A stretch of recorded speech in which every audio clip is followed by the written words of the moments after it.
Hey guys, welcome to Denny's. Today we're going to be heading into episode 20 of the Weekly Loot Cave. This is the series where I give you the most efficient farms for some of the most notable drops each week in the first Descendant. Don't forget to hit the like button if it helped you out at all. Subscribe if you feel that I've earned it today. And don't forget to check out the links in the description, Denny's community Discord if you want to play with like-minded individuals, and then my Twitch channel where we're live on Twitch. Check me out down there. But also, before we get into the video, guys, I would also like to talk about some changes incoming to reactors with the season 2 incoming. Go over some information we have known for the past short little while, thanks to the First Descendant Discord server hosting a new Q&A channel. So reactors will be heavily changed. I guess heavily changed isn't the best wording to use, but they will be changed. The quality of life will be significantly increasing. One of those changes includes not being able to roll, like fire boost on a chill reactor, etc., and vice versa. So with that knowledge, I wanted to let you guys know I will continue to make these videos. Obviously, I have been I guess this is the last week I can really say this before the changes. This week's video, if you're not someone who wants to farm reactors because of that, these can still be looked at for the next week or so as a way to farm materials for reactor implanting quite nicely. Obviously, at the same time, maybe you want to go for a reactor that you might need for a Descendant. You can get these materials by dismantling all the reactors. So if you're still somebody who wants to farm and get ready for the changes for the reactors, this is a really good way. Go ahead and pick a Descendant you want to try to get a good reactor for, maybe with the idea or concept that you might not be going for the actual rolls as much as just getting the materials and then maybe getting a little lucky to get that reactor that you do want. I know it's not the best mindset, but with the changes incoming, I feel like it's the only mindset to have for efficiency probably. Or you could just not do it at all, which I don't know. I mean, I still go for reactors every now and then, but I am excited for the changes incoming. So let me guys know what your thoughts are down below. I know that was a little bit of a long prerequisite, but I wanted to at least talk about it since it is the last week before season 2. But let's get right into the reactors. So first up, we've got the Mirage Stone located in Agna Desert. This is going to be a fire, general rounds, and tech reactor for Lepic and Esiemo. So obviously, general rounds mounted this week, pretty solid. Obviously on Lepic, you want a impact rounds for the faster, sharp precision shot fire rate stacking. However, for Esiemo, you can just go for anything really. I like to put Secret Garden on my Esiemo, so eventually I'll have a tech one implanted with the Secret Garden. As far as rolls with Lepic for bossing, obviously Colossus damage, crit damage, you can replace the crit damage with tech boost, or for Esiemo, just go for pretty much not fire damage and tech boost. I think that's the best way to go for Esiemo. Just get the most damage you can out of him. Solid farm this week. Obviously, it's a Valby outpost farm for the reactors, so it is the best and quickest way to get reactors. Obviously, Valby outpost farming. Also, let me know in the comments if you guys would like me to make a Valby outpost build. It's really nothing special that I use, at least, but I sometimes get some comments about it, so I guess I'll gauge some interest on that. If you guys would like a Valby outpost farming efficiency video, just let me know below. But let's jump over to the next one. So next up is the storage in Agna Desert. Now, typically this mission isn't the most efficient this week. However, it is top toxic, impact, and tech. This is going to be for Freyna and potentially the new Descendant. Most likely not, considering obviously we're going to have our second toxic Descendant in Keelan, and he's most likely not going to utilize tech. I would hope not, considering that Freyna already does. We definitely need some diversity for the reactors. However, there is a chance that maybe one of his abilities will. We've got some, not leaks, but some new images of his abilities on Twitter. I'll post that in the description below if you guys want to see Keelan's new abilities. However, this is a solid week for Freyna. It is impact. You're not really trying to go for impact on Freyna. This is going to be a very good mission, not a very good mission, but a solid week to just go at, try to get Freyna's reactor if you don't have it already. But honestly, not one that I'll be doing because it's not the most efficient. The extermination mission's pretty quick, but it's not the most efficient. So we'll hop over to the next one. So jumping to the repository located in Sterile Land, this is going to be a chill, heavy, and fusion reactor. So this is going to be for Viessa. It is a Valby outpost farm.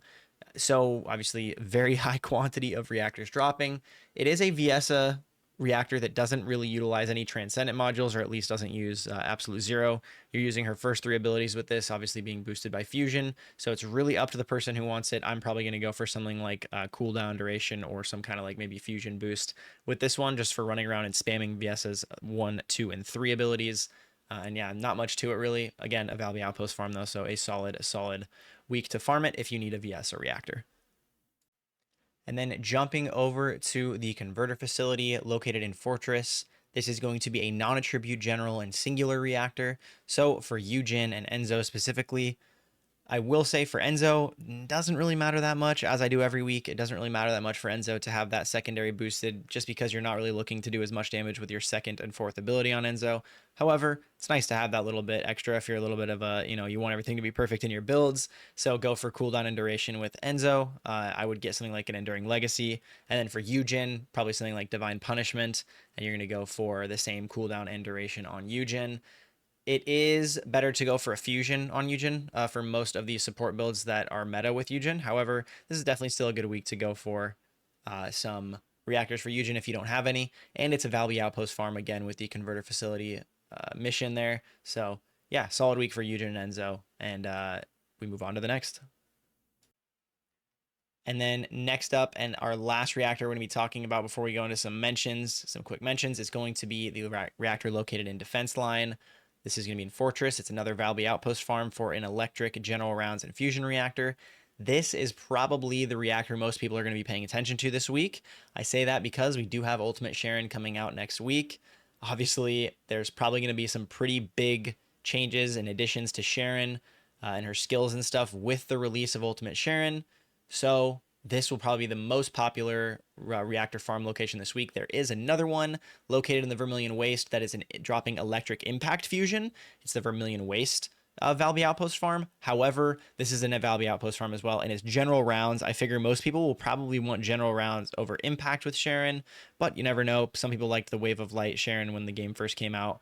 Not a fan of that myself, but this is a really, really good farm for Sharon. As far as rolls, guys, really depends on what you want to do. They're going to change her significantly. So any rolls we get right now, you're going to be looking for something like duration and cooldown for her, like, her stealth changes and stuff like that, maximizing your stealth duration and the cooldown on that ability. As far as skill, I mean, you can get a reactor with crit damage and crit rate, and you're going to be pretty good with Sharon no matter what they do to her, no matter how they change her. Crit damage and crit rate on her scale extremely well. That's what I'll be going for. So if you want to go for that, go for that. But a really, really exciting week for Sharon, and then we'll find out shortly exactly what Ultimate Sharon will entail.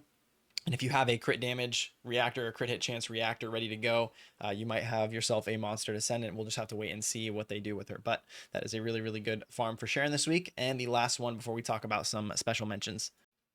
All right, so the special mentions, not really going to be very typical ones that you want to go for, but I thought I'd just mention them because they are some that are dropping from really convenient and efficient missions. So firstly, the Abandoned Zone is dropping an Enzo and Yujin reactor this week. So if you want to run Abandoned Zone for like gold, raw gold, or anything like that, you will get an Enzo Yujin reactor with the non-attribute special rounds and singular. It is special rounds, so not general. That's why I put the general rounds one on the video earlier. This is mainly because Divine Punishment and Enduring Legacy, obviously Divine Punishment for Yujin, Enduring Legacy for Enzo. But with the reactor implanting, you can definitely farm some of these from Abandoned Zone and get, decently lucky. And then next up, we're going to go for the Haley one. Now, this one is super niche. However, there are a select few of you that like to use Haley with her first ability and no Transcendent mod. So that means that her first ability is Dimension. This is going to be located in Frozen Valley in Fortress. This is the Chill, General, and Dimension reactor. If you guys want to know the missions for these, I won't have them on screen. So check the comments below. I should have a pinned comment there. But this is going to be, again, like the special mentions, nothing special with these reactor farms. They're just there if you want to go for them. And yeah, those are the ones that I thought I'd mention just because they are this week. And that's pretty much it. So yeah, guys, I hope you enjoyed the video. I hope you are pumped for Season 2. I'm definitely excited to get some new content. It's definitely been a little dry. Obviously, there's a lot on the horizon. They opened the Q&A channel. Definitely join my Discord if you haven't already, and join the First Descendant Discord. They opened the Q&A channel on their Discord, and there's just a lot to come for the game and a lot of questions being answered. Jiggle Physics, I'm looking at you. No, I'm just joking. Anyway, I hope you guys have a great rest of your day, great rest of your week. I'll see you on stream soon. I'll see you guys later. I'm out of here. Peace out. Goodbye.